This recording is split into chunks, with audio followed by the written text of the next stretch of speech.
At 7 p.m., the polls close in Georgia, Indiana, Kentucky, South Carolina, Vermont, and Virginia. At 7:30, polls close in North Carolina, Ohio, and West Virginia. And 8 p.m. is huge, with 171 electoral votes at stake. The polls close in Alabama, Connecticut, D.C., Delaware, Florida, Illinois, Maine, Maryland, Massachusetts, if you're keeping up with me, Mississippi, Missouri, New Hampshire, New Jersey, Oklahoma, Pennsylvania, Rhode Island, and Tennessee.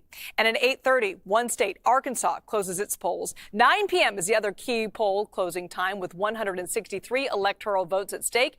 Arizona, Wisconsin, Michigan, Colorado, Iowa, Kansas, Louisiana, Minnesota, Nebraska, New Mexico, New York, North Dakota, South Dakota, Texas, and Wyoming all closing up shop. And at 10 o'clock, polls close in Nevada, Montana, and Utah. Also at 11 p.m., California, Idaho, Oregon, and Washington, all their polls close at that time. And take a look at this. Hawaii also wraps up at midnight tonight. And last but not least, Alaska wraps up at 1 a.m. And we will be there with live coverage throughout the night. Wall Street Journal senior political reporter Molly Ball joins us now for more insight on this historic election. The Harris campaign says voters are tired of the Trump message. Do you think that this is a race that's a referendum on the former president, Molly?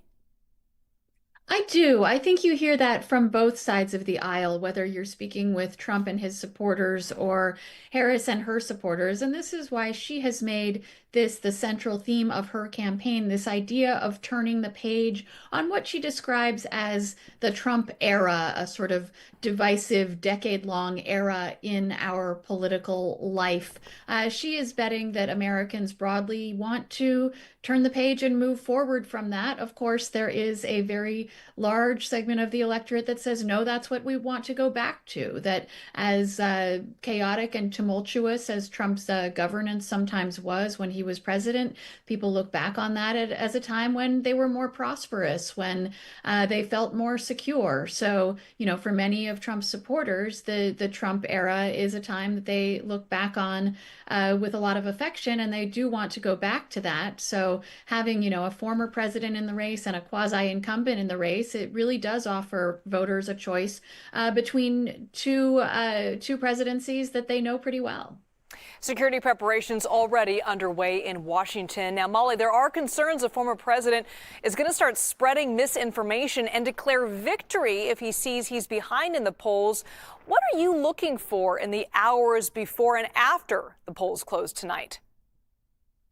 Well, of course, we're all going to be watching for any kind of irregularities or problems with the vote. I would encourage people to look to trusted sources on that and not believe potential information that is coming from politicians who have an interest in the outcome, and instead, listen to their local officials, listen to the media that they trust. I think we're all going to be looking at turnout. We're now looking at what seems to be a pretty high turnout situation, people surging to the polls, long lines in a lot of battleground states. But it's as the hours go on and we get closer to the poll closing time that we get a sense of whether it really is a high turnout election across the board, or whether we're seeing, lower high turnout in cities, in suburbs, in rural areas, and all of those are going to have a big impact on the final outcome. And then after the polls close, I think we're going to be watching the count very carefully to make sure that everything is okay there and there are no disruptions. And then we all want to know who wins, and that's the biggest thing we're all watching for. Yeah, let's look at the kind of the big picture in all of this. More Americans feel the country will be damaged if their candidate loses this election. Is this anxiety driving people to the polls, do you think?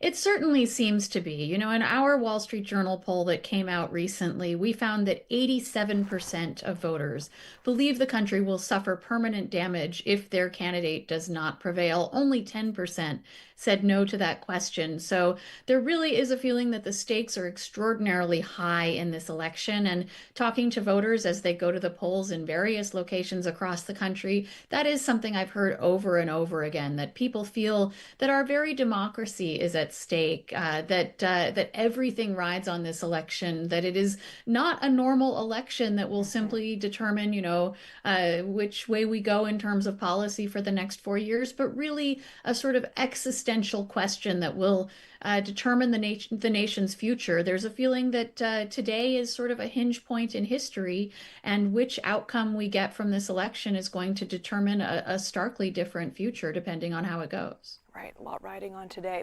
Molly Ball with the Wall Street Journal breaking this all down for us. Thanks so much, Molly.